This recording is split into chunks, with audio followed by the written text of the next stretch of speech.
Welcome to the Wild Type Podcast. I'm Neptune the Chameleon. I'm Lyssa. And we're your reptile girlies.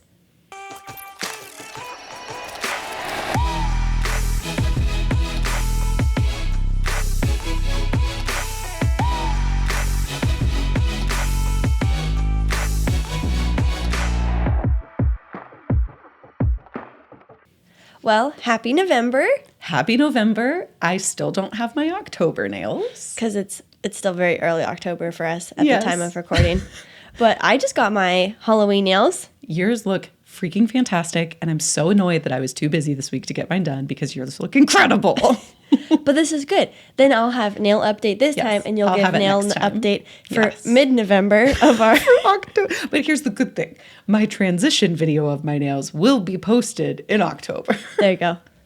That works. I don't know if you guys can keep up with our timeline. You have a little mascara specky. Oh, thank you. Is it gone? No. Oh, dang, get it for me. Got it. Thank you. That's what girls are for. That is exactly what girls are for. They're like, are you the type of girl to tell someone if they have something every time in their teeth, you know? Every time. I've done that. I've done it mid-conversation. I'm like, hey, let me get this real quick. Like, I'm not going to let you walk around with something in your teeth or something on your face. We're about to film a whole podcast. I would be really upset. Like, I see a little specky. Because I would notice that when editing the social clips, and it would bother me. See? All taken care of. Yes. But yes, back to the nails. Very, very key. So a little outside of my norm. I was going to say. Because I have a different design on each finger. Fingernail. However, it is still cohesive. With the black and white. Because every nail is black and white, complementary. So we can start with pinkies. We've got black and white vertical stripes. Very Beetlejuice. Beetlejuice. Very, very Beetlejuice. So my nail girl, her name's Lena. She just freehand these suckers like boop, boop, boop, boop. And I was like, so impressive. That's how, so my spirals that are on my thumbs, Rosie hand did that. It's like crazy when they hand do stuff. Good. They're so impressive. Okay, next up we've got little Jack Skeletons. They're so cute. I love the Jack Skeletons. Which these are also adorable. Oh, I love them. Then we have French tip bats. Yes, very, very cool. Very edgy, very funky. Yeah, because I didn't want all pattern on all the nails. I think like the French helps. And I do think break it up a little bit. I totally agree. And just for everybody listening that can't see, that when she says French tip bats, it's not solid black bat on the tip. There is like a white underneath and the bat on top, which is why she's saying it kind of pairs well with the other whites. Because I went through and I picked out specific nails that I wanted, and then we figured out how to put them all together, and I saw a bat French that was solid black. Yeah, I've seen that too. Which I liked, but then I saw these that were black and white, and because I had all these other black and white things in my head. That's perfect. Then I was like, oh, those will be sick. Then an honorable mention. These are matte black. I love this one. With like black gel spider webs. Yes. Those are sick. They're so good. That was Logan's favorite too. Yeah, these were the first ones I found that I was like, gotta do that. Gotta do that. And then what are the thumbs are like a nude base with a black and white blooming gel. Which looks like little reptile scales. Which are cool. They're so cool. So I'm very excited. Yes. Fabulous, fabulous. They're fresh too. I got them like yesterday. I know. I'm gonna try and get my appointment for tomorrow if I can. We'll see. So yeah, you can check them out up close on social. I was trying to do a nail transition. I was a few minutes late to my appointment because I couldn't get it right.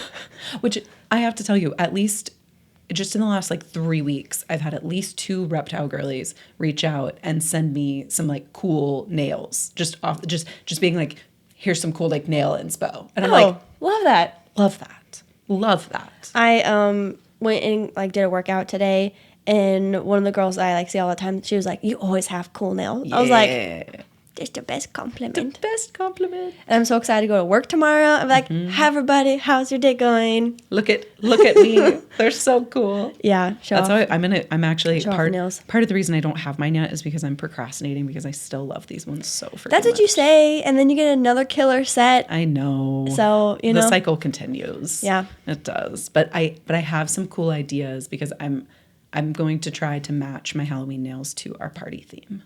So this has nothing to do with my No. costume or anything. No. We're just still undecided, which sounds weird because it's November by the time you're seeing this. However, I still have like 2.5 weeks, so yes. Plenty of time. I'm still ordering parts and pieces of mine, and I actually have 2 costumes this year. I have one for my party and then one for a second party. Yes, I feel like we'll have to do like a Halloween debrief Absolutely. post your party. Absolutely. So then we can just like, like costumes, food, decor, vibes, like Ember's birthday. Yeah, we're very just gonna, important. We're just gonna have to like, it'll be like, this is our Thanksgiving episode. We're gonna be talking about Halloween. Halloween. On brand. It's fine. I feel like Halloween's way more interesting than Way more Thanksgiving interesting is than anyways. So Thanksgiving is wonderful for like the family vibes, the wholesome vibes. But I feel like but like decor and costumes and it's like so much cooler in Halloween world. Yeah. Totally agreed. I'm with ya. So update for today, hair was in the ponytail because I did like a bunch of enclosure work, Yes, which I you feel like did. is fun to talk about on the pod. So if you guys remember the mealybug apocalypse of 2024, where they riddled my enclosures, yours as well, and then I nuked.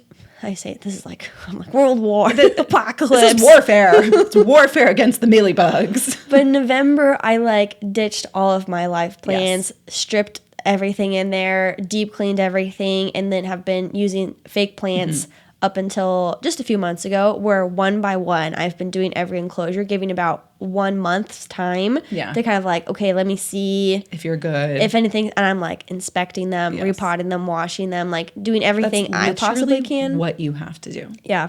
And I'm super upset because this was a while ago, so this is not a new update. So I'm interrupting and I'm recognizing that. You're good. But there was a freaking ponytail plant that I didn't fully plant in Nilla's enclosure, but I just kind of like put the pot in there and like buried it in the soil, you know? It had mealybugs. What? A ponytail A plant? ponytail plant. I've never even seen those. I didn't know they could get mealybugs. Did we tell the podcast yet that your office plant has That mealybugs? also happened. I don't think we've talked about that. I put it on my Instagram story. My office pothos. You won't catch me dead with a pothos in my reptile room. No, I ever said again. that I filmed the whole unboxing for YouTube. Check it out. It'll be up by very the time cool. this episode comes out.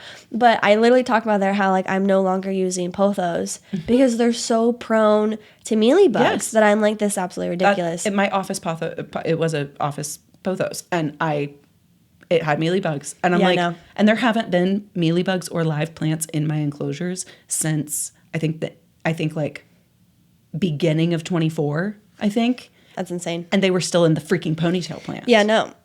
Nope. Like it's impossible. I like don't anyway. Because they can be in the soil. Oh, I know. So anyway, so Nightmare. at this point, Comet, who's in Neptune's old enclosure, Luna and Venus now all have life plants in their enclosures. Next up, I will be doing my 4th empty enclosure that I have right now because that'll be Triton's new home, who's the baby that I'm keeping from a clutch. Yay. So that is not like, that'll be like the next. It's a lot of work. It's a lot of money. It's a lot of work. Huge amount of work. Because I'm buying like 15 plants at a Yeah, time and I'm like doing it all at once. Not cheap. Yeah. No. So doing that, and I want to get Pluto back to bioactive now that everyone else is kind of like situated. So that's exciting. While I was doing all the plants and things, I'm like just in full like zone mode where I'm just like Venus is like up in the corner hiding just fine, and then I see this black thing, or not black, brown thing on my hand, and I thought it was like a piece of bark because I'm like all up in this soil. It was a dubia on me. Oh no! And I just that you have a problem with that. I'd be fine, but that would freak you out. Well, mostly because like I wasn't expecting it. Right. It's not like I stuck my hand in a bin of roaches or something. No. And I fully expect dubious to be loose. Of course. In there. That was the only one I saw. I was kind of expecting more to be running around. Yeah. But I was like, I like flung my arm and I quickly grabbed my tongs and I like picked him up. Yeah. Scooped them up. But I also found a hornworm cocoon. Oh, From a hawk moth, interesting. which was really cool. That's very cool. Because like chameleons will eat those. So sometimes the hornworms get so big they'll crawl out of the cup, and when you have lots of plant coverage, you're not necessarily gonna see it. Yeah, and they'll find just like a spot to like cocoon up, and it had hatched in. Venus in particular is my chameleon that loves flying bugs, so I'm not surprised that she would have just snagged it. Yeah. Absolutely. That's so cool. I love that. And then additionally, I replaced all my UVB bulbs because I just want to do like a quick PSA to replace your UVB bulbs every 12 months. This is actually a very good reminder for myself. I'm probably due. Yeah. So I just replaced all of mine. And if you have a solar meter, then you can measure them. Yes. And typically they'll last a little longer than a Yes. year. But the conservative recommendation is every 12 months. Mm-hmm. And just because your UVB bulb turns on does not mean it's producing Nope. enough UVB. Nope. So check your calendars. Yes. Take advantage of any Black Friday sales or anything like that. And like that's stock coming up up. on Yep. your UVB bulbs. Especially if you know you're going to have to replace it in a couple months anyways. Right, Like get it for a right. discount, right? Speaking of finding things in reptile enclosures, I do have a minor update. Okay. But it's not like a big one or anything, but Poke laid an egg recently. Yay, So Poke. I did find her egg in her enclosure. Just one? Just one for now. Okay. Yeah. A singleton. And she's kind of I've only ever found like and she doesn't frequently lay eggs like that often, which Yeah. I don't know if that's good or bad, honestly. But like she kind of does it. I'll maybe find like a handful like every year or so. So maybe Yeah. like every few months or so I'll like sometimes find them. But I've only ever found her lay 2 at a time, like twice ever, and having her. So she usually lays a singleton. I don't know why. But if there are any gargoyle gecko breeders listening to this Yeah, and you have let any us know. insight, let me know. If that's a bad thing or if I should change anything, just keep me in the loop. But I remember pet sitting for you one time and she had Yeah. laid. And I was like, oh, there's what's that? eggs. There's eggs. They're not fertile. I think, but- I think there was 2 Yeah. in that time. Yeah, that I think had, it was 2. seen them. Yeah. Yeah. So she's sometimes done 2, but most often I've found like a singleton. But it's also possible that she like buried the other one in a second place and I've just And never just didn't found know it. where it was, yeah. That's always a chance too. But Yeah. Venus just laid in infertile clutch. I dug them up today because I was all up in her enclosure. So I was Right. like, let me just pull these out. But it was like 2-3 days ago. She Okay. finished laying them. So I want to like film it for educational purposes, but also like do not disturb while she's totally. in egg laying business. Yeah. So this is her second infertile clutch since having the fertile one. fertile So ones. she's doing good. No more She's doing great. juice in the tank. So to Yes. so to speak. Ew. Gross. But speaking of babies, exciting update is I've started to reach out to people who are interested in some of the Neptune Venus babies. Very excited when I got that text message. Yes. So the first clutch will be looking for their new homes. They're 4 months old, so good age to start like looking for that. Their colors are starting to come through. I know, they're so blue. Which is cool. And then the second clutch is coming up on 2 months. So they're doing good too. It's so exciting. I still have crickets everywhere. So. Yes. Lots of crickets. Yeah. Hiding in all the spaces. Yes. They're I freaking know. everywhere. I actually, when I was pet sitting for you like a few weeks ago or whenever, like I literally dumped in some of the crickets and immediately saw them crawling through the thing. And I was like, no, stop. I know. No, stay in there. And so I literally had to start like pulling some of the paper towel liners. That's what I up try to at do. And it helped. It helped. But I literally had to do that because I was Same like, with the fruit flies. stop coming out. Yeah. Yeah. I know, because you want the screen because, like, yay, ventilation. Yes. But also, like, Containment. and even if it's not even the screen, like, just the sheer little cracks Oh, yeah. in the door, 100%. like, they'll pop through. Yeah. I will say the bigger babies are on, like, medium size, Medium crickets. smallish Yeah. crickets, and those don't pop out as easily, but they will hide under the Yeah. paper towels. Yep. And I was doing cleaning, and I come to, I think it was like baby 4. It was her enclosure. It was a female. It was very exciting. But I was like, oh, all your crickets are gone. I pick up the paper towel. There were so many crickets.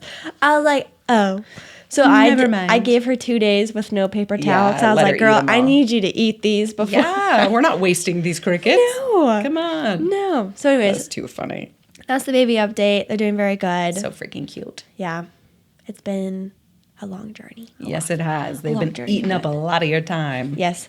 But moving into the main segment Yes. for today's episode, Very exciting. pun intended, we have some totally awesome facts about toads. Totally awesome toad facts. Yes. I love it. Okay, so if you remember, we did an episode probably like what, a month and a half, 2 months ago now? Maybe 3. Like 2, I think definitely 2 months ago. But Yeah, recent. a good chunk of time. At least this quarter. We did quarter, so businessy.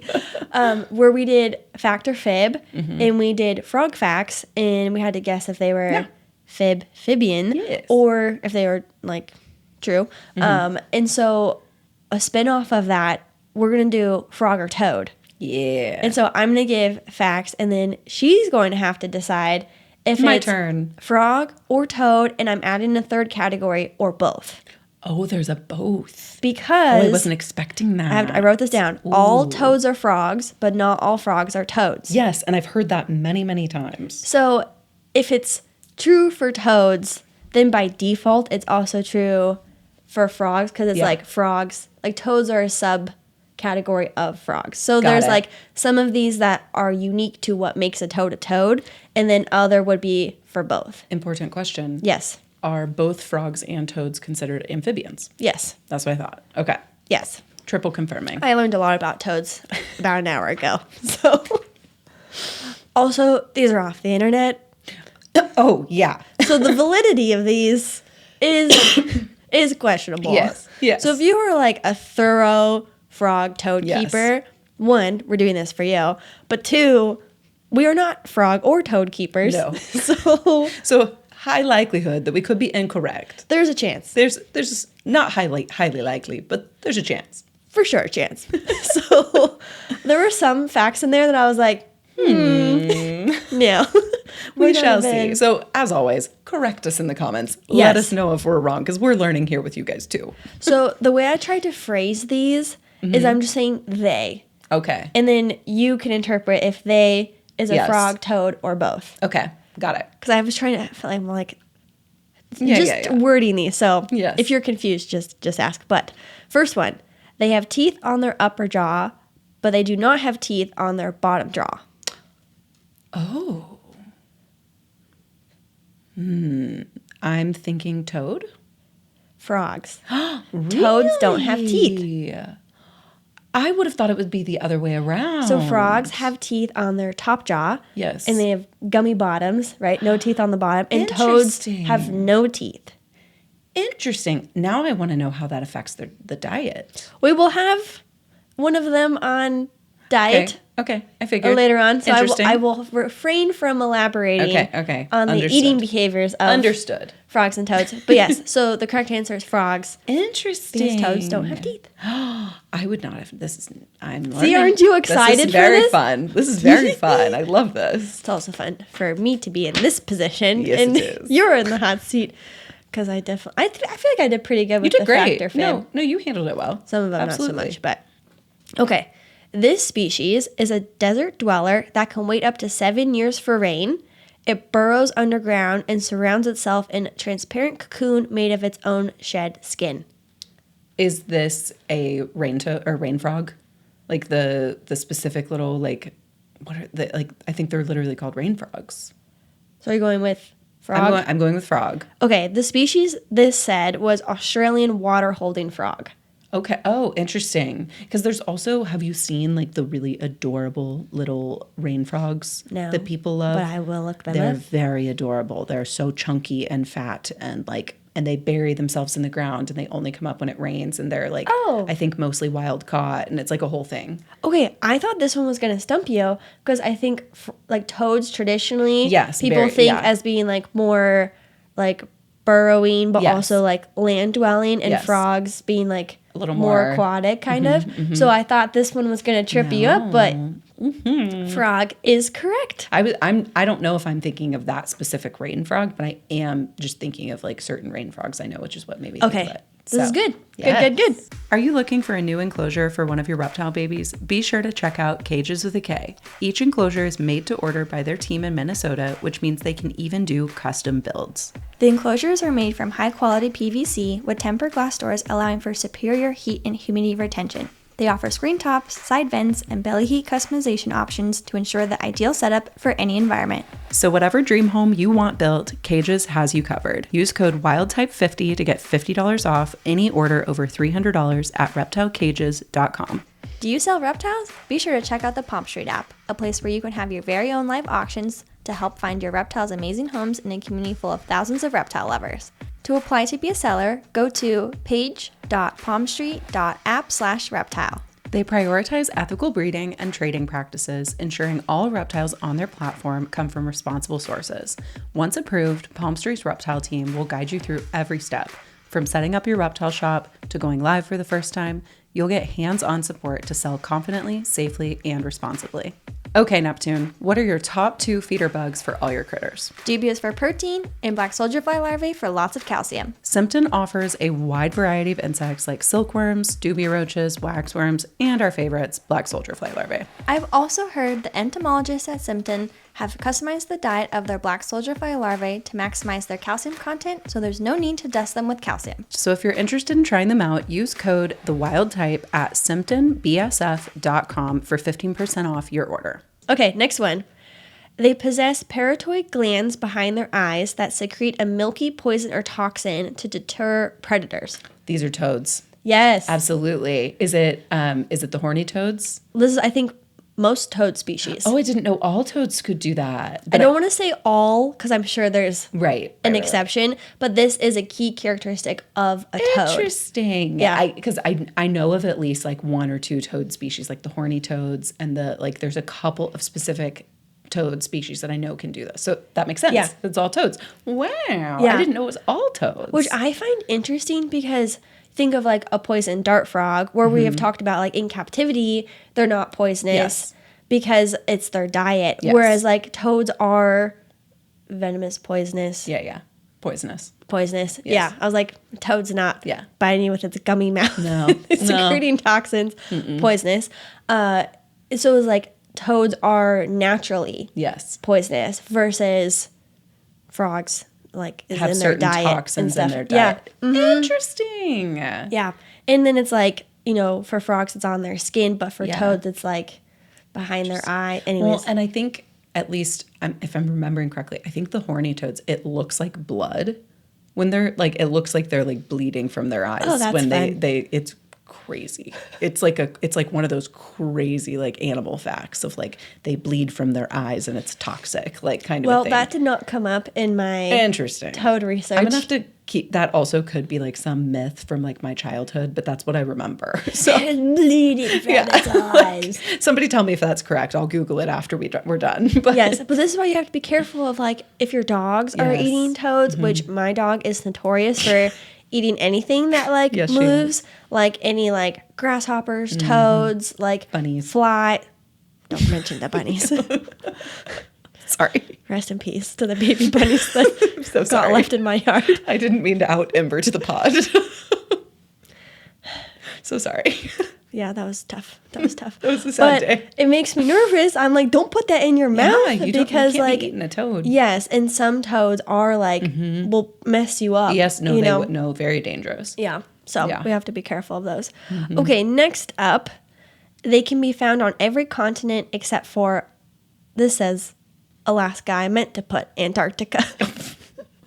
Every continent except Antarctica. Toads or frogs? I feel like, I'm just going to explain my thought process. Okay. I feel like toads are a little bit more hardy, and I feel like toads might be able to survive in multiple different types of climates. And obviously there's different toad species that have different climates and different things or whatever. But I feel like because frogs are slightly more aquatic and more tropical, they might not be on every continent. So I'm going to say toad. The answer is both. Oh, I forgot both was an option. I still would have gone with toad, but you okay. said frog or toad, and then I wanted to remind you that there's also both. But that would be cheating. But then I also didn't want to be like, which is the answer. So. Yeah. No, but interesting. So they're everywhere. Yes, except for Antarctica. Of which that's makes sense. Obvious. Yeah. I don't think a whole lot can survive there besides the polar bears, No. This is a little frog that's like the Greenland shark and like the crazy icicle. things. Yeah. But it's fun because like there are the Australian frog and toad species, right? Oh, so they're definitely in that continent. So like, you've got all the different ones. So I thought that was interesting. That was cool. I was thinking, because in my head I was like, I don't know. I mean, I feel like Africa is pretty like mildly desert-like. Maybe they don't have frogs. Like, that's where my brain was going. I definitely, that crossed my mind but too. Africa is such a massive continent. Yes. There's no way they don't. Yeah. Yes. So that and makes there are sense. truly so many frog and toad species that it makes sense once you hear it out loud, but it's like honestly impressive. Yeah, absolutely. So, okay, next up, when they shed, they will eat their skin. Oh, that's both. Correct. Yes, 100%. Because even Kermit does that. My tiger salamander. So I think that's like all amphibians. I'm pretty sure. I can't say for sure. Yeah, I can't say for sure, but that feels mildly correct to me. Yes, but we'll find out. Yes. So both toads and frogs will eat their shed. Yeah, kind of like a Krusty. Yep. I've only seen that happen like twice with Pluto. I have never seen Kermit shed. Not one time. And I've had her since 2018. 7 years. And I've never seen her shed. Because she always does it while she's buried. Yeah. And I know that because she like burrows, obviously. And that is how she like kind of gets the shed off. Yeah. And then starts to munch on it. So like I just don't see it because it's always basically underground. Oh, wow. So. Okay. This one, we're going numbers. So. Ooh. I did see her shed one time in her water bowl. I was like, what did I say? So sorry. No, so sorry. We're still on that. Okay. Yeah, my brain was lagging by like 2 seconds. But I did find her shed one time in her water bowl, like a chunk of it. And it was weird. It was not like a crested gecko shed. Oh. Because they don't have scales, right? Yes. So it's not like a typical reptile shed because it's an amphibian shed, obviously. Yeah. But it was like, I don't know. It was almost like Taz's scaleless one, but less thick. It was very like almost like mucusy. It was weird. I don't like that. No, I didn't like it. I dumped that right in the toilet and got a fresh bowl of water. I did not like that one bit. And it's funny because you are definitely a shed saver. Yeah. Oh, for 100%. Like, had it not, no, but that's what I mean. It's almost liquid like. It's not. It wasn't, again, this is just one time. Do you think because it was in the water bowl, though? Maybe, but I've had, like, snake sheds and lizard sheds end up in the water bowl, and they're still, you can pick them up and dry. This was not something you could, like, pick up and dry. Oh. This was, like, much more. I see what you're saying with the mucusy then. It was very, like, mucusy, like, membrane type, like, it was weird. It was very, very weird. And it was just, like, a part of it. Yeah. It was one of the weirdest things I've ever, I was like, I think that's a shed, but I also don't know what that is. But also don't know. Yeah, so very weird. Too funny. Anyhow. Okay, this one I wrote down. They can range in size all the way from 0.3 inches to 13 inches. I feel like that's both. Well, it's one or the other for this one. Okay. I'm going to say, you said 13 inches? Yep. See, now my brain is thinking, okay, bullfrogs are pretty big. Like, I know the American bullfrogs get pretty huge. That's a frog. I also know that the cane toad gets massive. So, and this is really what it comes down to, is figuring out which of the species could possibly be 0.3 inches and which could possibly be 13 inches. 0.3 inches. I used to play with toads as a child, all the freaking time. Toads were probably one of my favorite things, like favorite creatures to play with as a kid, because my grandparents had some of those like railroad ties in their backyard as like a garden bed, and it had all these little holes in it. And if you poured water down the little holes, all these tiny little toads would pop out. And that was like one of my favorite things to do at their house as a kid. I was always running over there with cups of water, being like, frogs! Like that was like a very exciting thing for me as a child. And I think those were toads, and they were so tiny. I'm going to go with toad. The correct answer is frog. By only 4 inches. Okay. So let's talk about it. Yes, let's discuss. The smallest toad is a flea toad that is 0.28/3. Okay. So the smallest frog and the smallest toad are like neck and neck. Right? Okay, that's what I was like, like. Right in that like... Right. Depending on where I was looking, 0.3, 0.28. So I was like, okay, that's like cutting hairs. And that's like exactly where my brain was at. I was like, because I've seen microscopic frogs, and I've seen like adult microscopic tiny adult frogs. And I've also seen tiny adult toads. So I'm like, that's why I was leaning towards both. So the smallest toad I could find was the flea toad, and the smallest frog I could find was the New Guinea AMAU frog. Never heard of her. Tiny. Okay. Right? Because these are like 0. Something inches. Yes. Right? So those are the smallest frogs. The biggest toads, cane toad. Knew that. Up to 9 inches. Yes. But then 9 inches. Then you have a Goliath frog. Never heard of that. 13 inches. Okay. Pulling frogs yes. to the top of that range. That totally makes sense. Okay.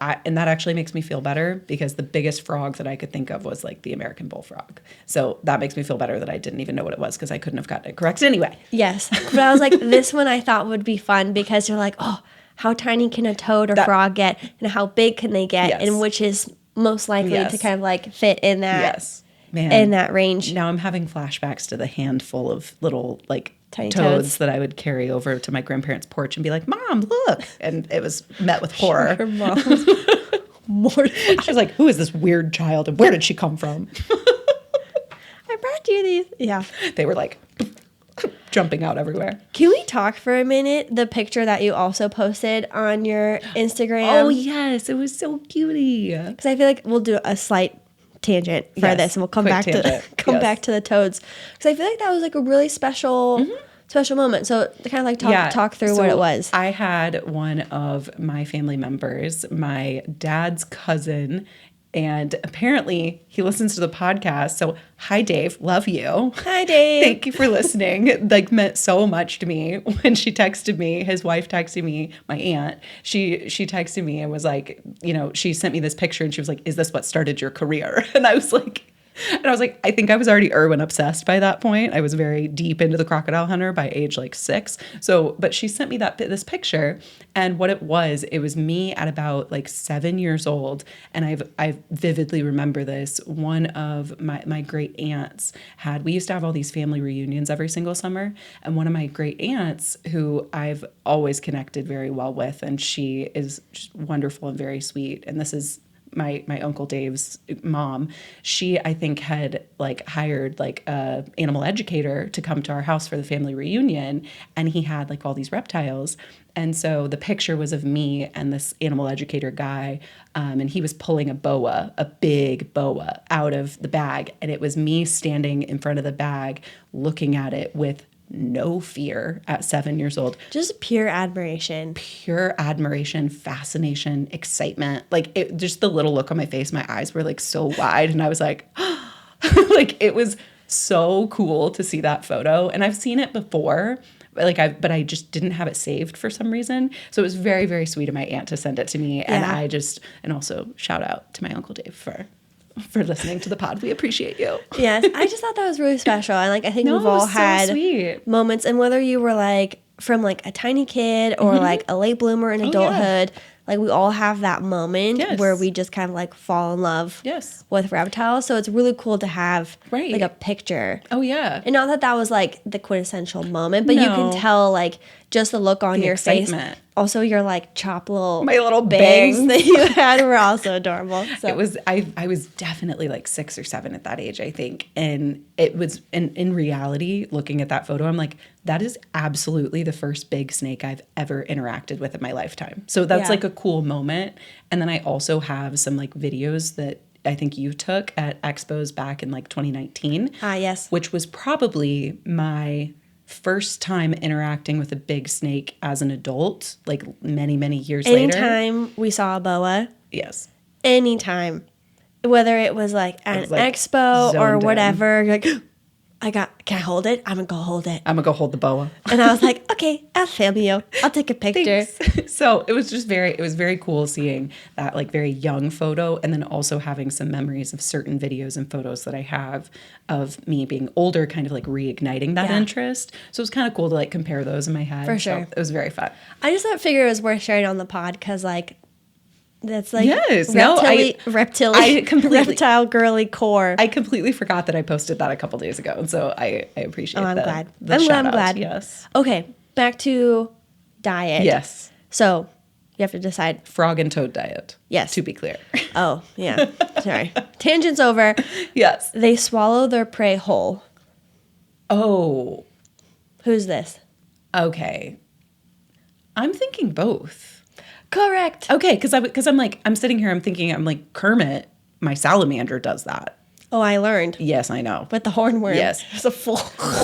Yeah, no, they come at you with nothing but tongue. So this is where I want to get into the teeth thing. Okay. So they both swallow their prey whole. I figured. But from my research, the frogs have the upper teeth, and they're so small. Like microscopic. Like these are not teeth. Yeah. Which is more to grip it. Yes. And then they swallow it. So that's why they don't have the teeth on the bottom, because they're not actually like chewing. They're just grabbing consuming. it. Yes. Interesting. Yes. And then toads just swallow it whole. Yes. Yeah. This makes me, and I want to give a very quick shout out to our friend Jessica's animal friends. She has the White's tree frogs, and this is what this is making me think of. Yes. Because now knowing that White's tree frogs have an upper level of teeth, she posts videos of them biting her all the time because they are so hangry. Yes, I don't know if it's all frog species that have top teeth. That's kind of like, it made it seem like majority, like this is a key characteristic difference. But I don't want to just assume. Right. I don't know. White tree frogs have now this is teeth. making me want to message her, being like, does that hurt every time but I they have do to that? imagine they'd be very small. Yeah, for sure. She's never made it seem like it was incredibly painful to get bit by a frog. So yeah. Okay. They don't drink, and they stay hydrated by absorbing water through their skin. My instinct is to say both. However, I also know that toads are the ones, like their toad's skin is a little bit less absorbent and a little bit thicker. So I'm going to say frog. Both. I was close. Both. Yep, they both absorb water. Okay. Classic amphibian, type of thing. Well, and I know that that's what, like, Kermit does, too. So I was just like, but toads, they have, like, the thicker skin. So I was like, maybe it's not toads. But I should have gone with my gut, dang it. You think it's going to be easy, but that's when they get you. Yeah. Then you overthink, and then you get it wrong. We're so excited to introduce the Reptile Girlies to our favorite reptile-friendly coffee and tea brand, Cold Blooded Caffeine. Our favorite thing about them is that they donate 5% of all their proceeds to wildlife conservation to ensure reptiles and amphibians have a place to call home in the wild, as well as in our homes. And if you know me, you know I'm obsessed with herbal teas. So for any of our fellow tea lovers, they source some of the highest quality loose leaf teas in the world. Cold Blooded Caffeine offers a wide variety of coffee like their Rainforest Blend, single origin options, and collaborations with some of the biggest names in the reptile world. For 25% off your first order, use code WILDTYPE at coldbloodedcaffeine.com. By now you've heard us talk all about Scratches, the social app that helps exotic pet owners like us find their people. You can add photos of you and all your scaly babies, set your filter to reptiles, and start scrolling through your local pet parents who get it. Think of Scratches as your way of avoiding the ever-looming "so do you have any pets?" question. Whether you're looking for friendship, romance, or someone who can pet sit your critters, your community is just a new match away. Download Scratches today and start connecting with reptile keepers in your area. Available on iOS and Android. Okay, Neptune, I gotta know. Are you the type of girl to hit up Black Friday sales, or are you not that big of a shopper? I'm not that big of a shopper, except for the Black Friday sale, because I've been waiting all year to take advantage of those deals. When it comes to Pangea, I hear they are going to have some pretty big sales going on. Yes, on November 18th all the way through December 1st, take advantage of all the deals. This is your chance to stock up on your UVB bulbs. And also, if you want to check out their sales on their reptiles too, maybe you could get a little bit of a pre-Christmas gift. Treat yourself over at PangeaReptile.com. This is the last one. Okay. It's kind of a long, it needs a little context. Okay. So, interesting. Almost all frogs fertilize the eggs outside of the female's body. The male holds the female around the waist in a mating hug called amplexus. Amplexus, okay. Or just going with that. He fertilizes the eggs as the female lays them. Amplexus can last hours or days. Which of these species can stay in amplexus for 4 months? 4 months. Oh, that sounds terrible. I would hate that. So like a specific species? Yes, but you can categorize it as like frogs or toad. Or both. I'm gonna go with frog again. This is toads. Whoa, I really am screwing this up, y'all. The Andean toads.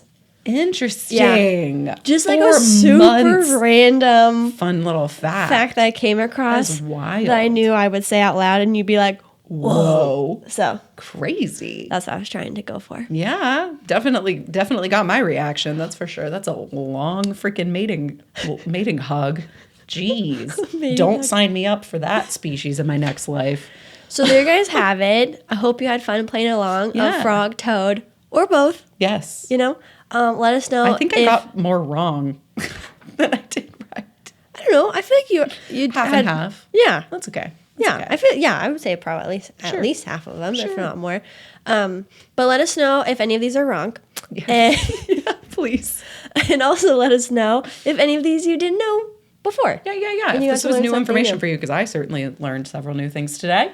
But yes, there you guys have it. We have not forgotten about the amphibians. No, we love the amphibians too. We really do. We're trying to do frogs or toads. Yes. So, okay, and then to round us out, because you know us, we, talk about all things Mix things up. anniversaries. Yeah. Because you just had an anniversary. I did. And I just had an anniversary. You did. And they're completely different types of anniversaries. And the podcast had a milestone Yes. as well. So, With next month being our 2-year anniversary. Yes. But the gist of it is my boyfriend and I just hit 6 months of officially dating. Yes, very big And deal. you and Logan just hit your 2-year wedding anniversary. we did. So those are like very different. Very different milestones. Very different milestones. Also like time, Yes. duration. And it just so happened to like kind of like fall within the same week and like filming this as well. And so I figured Perfect timing. it would be fun to kind of discuss just like anniversaries. Yeah. In multiple facets of it. Of like, there's so many, I have so many thoughts about like anniversaries. what counts as an anniversary? When do you celebrate anniversaries? Do you even celebrate them? How do you celebrate them? The differences of like dating versus wedding and like absolutely. all these things. So There's so many layers, Share so many your- factors. share your thoughts. Well, so I mean, I'm the type that like for the most part, I would do things kind of like in 6-month blocks, right? Like I'm like no disrespect to anybody who does it, but I've never really been the type to be like, oh, like this is our 2-month anniversary. This is our 3-month. Like I don't really go by like monthly stuff. I feel like for the first year, that's kind of you keep track of it in your head. Yes. But I've never really been one to celebrate those. I've kind of only ever celebrated 6 months, a year, 2 years. And then after the first year, I care a little bit less about the 6 months. Yeah. But that's just how my own brain works with it. Yeah, I would say because we're now at the 6-month mark. Which is such a milestone in the first year. It is. Like the first 6 months is like, dang, it's been half a year. Like that's not a small feat. Like No, that's always kind of like just a hurdle to like get to. For sure. Yeah. And so like I was in my head, I was like, oh, 1 month, 2 months, 3 months. Of course, you're And, like, counting. Yeah. I would shoot him a text of like, happy 2 months of dating. yeah. Or like he would, tell me like, oh, happy Right. 4 months or whatever. And I know some girls who were like, oh, we're going to dinner for our 2-month dating anniversary. And I'm like, cool. Like, so it really is how you want to celebrate it and like what you want to do. I like feel the acknowledgement. I but think the acknowledgement's great. and like one time he brought me flowers. I think it was like 4 months. It just happened to be Cute. like a night that we were Getting seeing each together. other, and it was like the first time he had like got me flowers. And so that was very nice. But for 6 months, I do feel a little bit of significance and like celebration for that. So we did do like a nice dinner. We went to like a sports game. And then he did give me roses. We love roses. Like red roses, which to me are is very like, romantic. Yeah. Those are very like I love any flowers, right? Like get me sunflowers, get me hydrangeas, get me roses, get me whatever. Like I love all the flowers. However, there's just something very special, traditional, and like very like dark romance about red roses. The way that I look at it is no one else is getting me red roses except for my significant other. 100%. That is a perfect way to categorize Like it. if I'm getting you flowers, Yes. I'll get you like yellow roses. Of course. Or a different bouquet, but I'm not getting But I you feel like red roses. I feel like red roses to me are such a symbol of like romantic love. So to me, like I would never get anybody that I love platonically red roses. That's what I'm saying. So Yeah. like it feels special coming from Totally. Your partner. your significant Yeah. other. And then I did something as well because I feel like a lot of times people are like, oh, what the guy did, Yeah, whatever. yeah. So I made cupcakes. Cute. Which I feel like is just like very on a brand nice, for you. a nice gesture.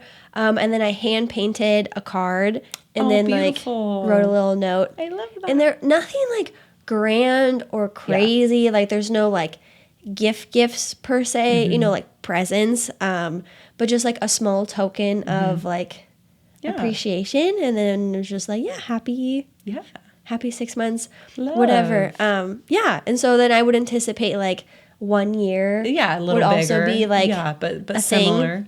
Absolutely. Yeah, which will coincidentally be like not far off of Valentine's Day either. So I'll be curious. Oh, that's kind of nice. That's kind of nice. Yeah, see how that goes. Speaking of that, so that kind of goes into like my thoughts on my own anniversary. So we're weird with our wedding anniversary, and it's always a little bit like, oh, how do we handle this? Because we got courthouse married in February. Yep. But then we had our like big wedding with like all our friends and family in October.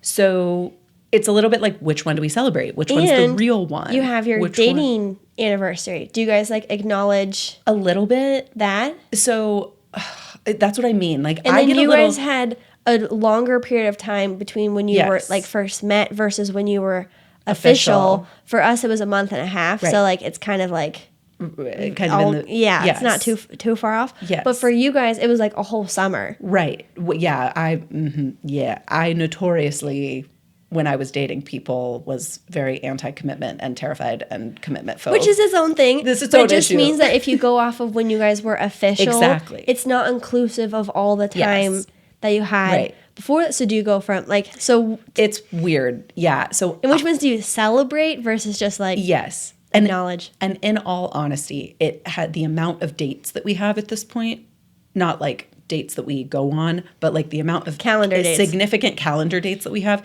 is a little overwhelming, if I'm being really honest. So I try to like condense. Yes. And so for me, I like us to acknowledge our first date. And that is actually my dad's birthday, which is really funny. Easy to remember, though. Very easy to remember. So because of that, I always remember it.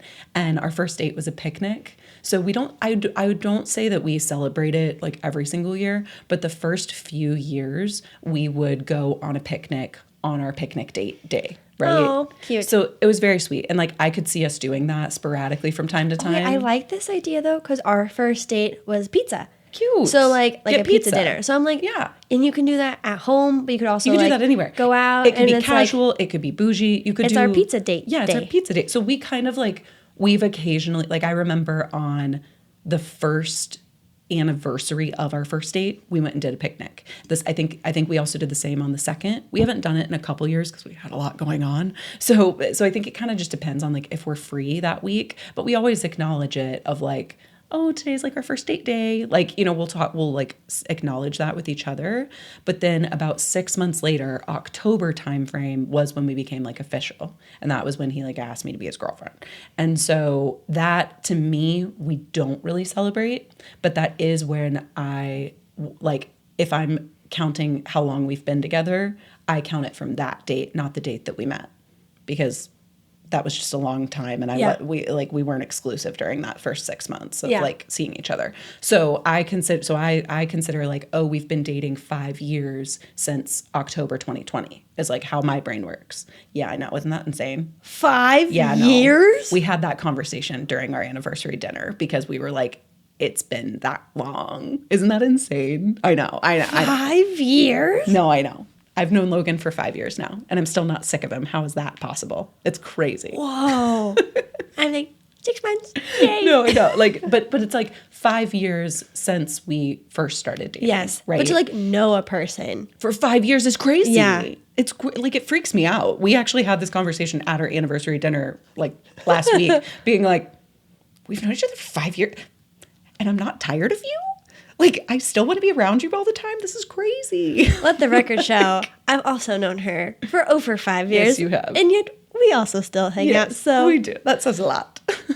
But no, that's awesome. Okay, so you do. So we don't really celebrate our dating anniversary anymore. But your wedding anniversary is in October. And then our courthouse anniversary is in February. And that was kind of strategic when we decided to do, it was kind of impulsive, but it was also kind of strategic where we started talking in January about doing our courthouse date. And I strategically was like, let's do it around Valentine's Day so that every year when we celebrate Valentine's Day, we'll also be celebrating our like courthouse anniversary. Yeah. Because that is technically our legal Like that is our Yes. legal wedding date. So we celebrate that by celebrating Valentine's Day.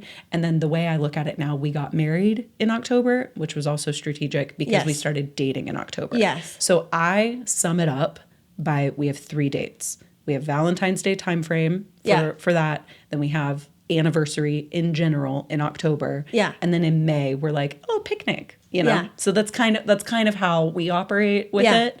Because otherwise I'll get really stressed out because we have too many dates and I don't want to be held accountable for remembering all of that. Well, you've got like birthdays in there too. Right. Like, and you know. And our birthdays are like 8 days apart, which is crazy. So like. There's a lot. Yeah. Too much. No, I get that. Yeah. No, this is good. Everyone's got different like ways that they celebrate, but also milestones that they celebrate. It could be like a first trip together. You could do something every. It really comes down to like, what is significant to you? What do you care about? Yeah. Like which dates matter to you? Which ones don't? Because like, you know, I don't feel super tied to like our like official dating date. I'm like, well, October's also when we got married. So that's a little bit more bigger of a deal. And how do you want to celebrate? Right? How do you want to show your like love and appreciation for the person, and how do you want to receive it? Totally. Which can be different early on. Like I absolutely love flowers, but I have close girlfriends of mine who like don't care for flowers, right? And like I also know someone who like will gift their boyfriend flowers, right? And so I was like, oh, I don't know if he wants flowers, but I know he'll appreciate something handmade. Yes. And as soon as I gave him the sweet. card and he read it, I was like, and I made you the card. Then I could tell that was like an extra level like of special. Yes. That's sweet. Yes. And then I'm like, and then just like a cute cupcake is like a nice small gesture, and again, treat, you know. handmade, that's your time. Yeah. That you don't have a lot of. Yeah. You know. I know. Yeah. So yeah. For me, like I'm not a big gifts person, right? Like I give good gifts on occasion, and like when I have time to like really think about it, and you know, like I like getting gifts, but for me, like gifts isn't that huge. Logan and I are very much like experiences people. That's very much always kind of been our go-to for celebrating things. So like but this time, something that we do every single year for Valentine's Day, every year, a tradition that we have always held since we very first started dating is there's like this really cute Italian market in our town, and we'll go and get really nice steaks. We'll get handmade pasta with some pasta sauce, and then we'll get these incredible cream puffs for dessert. And that's kind of always what we do for Valentine's Day and our courthouse date, and that's just our tradition because we met during COVID, so our first Valentine's Day together, it was like, okay, well, we don't really want to like go to a restaurant. So we, you know, so that's always been a big tradition of how we celebrate. And so now it's kind of become a thing where we go and get the cream puffs for our wedding anniversary too, because it's I love cream puffs, and it's my favorite from this market. So we usually do that. And so that's, to me, as long as there's like flowers and good food, I'm like, and I don't have to have flowers, but Logan knows I love them, so he usually does it because he's good like that. Is there something you know that he really likes that you do? He really just loves like quality time. Like for him, it's really just about like, I want a dedicated evening to like reminisce and like hang out and it just be us. And that's really like his favorite thing. For me, I'm like, I gotta have cream puffs and quality time. And he's like, I just want the quality time. So cream puffs are nice too. Yeah, yeah. He's not turning down the cream puff. No, definitely. No. Yeah. No, I get that. And I think traditions are a lot of fun. And like for my relationship, we're in the midst of like figuring those out. The tradition and like making. Yes. And like going through those experiences together. And like you get to set the tone and you get to set, you know, what you want for future. So yeah, my biggest thing is just make sure you and your partner are on the same page. Yes, right? Because so like key. You don't want them to like not acknowledge it at all, and then you be sad. But if they don't know that's important for you, or like if flowers are a requirement, discuss that. Yeah, like. And I know the whole like, but I don't want to have to tell them that I want the flowers. But when you're new to dating, they don't know you. Right. And it's not fair for like, well, they should know. And if they don't know and like all that. But it's a simple, like, I probably said 5 or 6 times. I'm like, oh yeah, I really like flowers. Or I just saw this beautiful bouquet. Or like I got his mom flowers at one point, right? So I think I was like, setting the scene, right? Well of like, you won't go wrong if you get me flowers, exactly. right? Exactly. And so anyway, so I think it's helpful to just kind of like no, I think that's great. Communicate and share that. Trust. Logan and I have had lots of conversations over the years about that kind of stuff too. Yeah. Like you just really have to communicate. Like I remember Logan, there was one time when we had early started dating and he hadn't really like gotten me flowers or anything yet. And it was like, there was stuff coming up that was kind of happening that I think he was trying to get a gauge on. And he actually asked me, he was like, are you a flower kind of girl? And I was like, yes, very much so. Very much so. That's what you said. But in your head, you're like, yes, of course I want flowers. Obviously, I like the flowers. You're going to get dinged if you don't get them.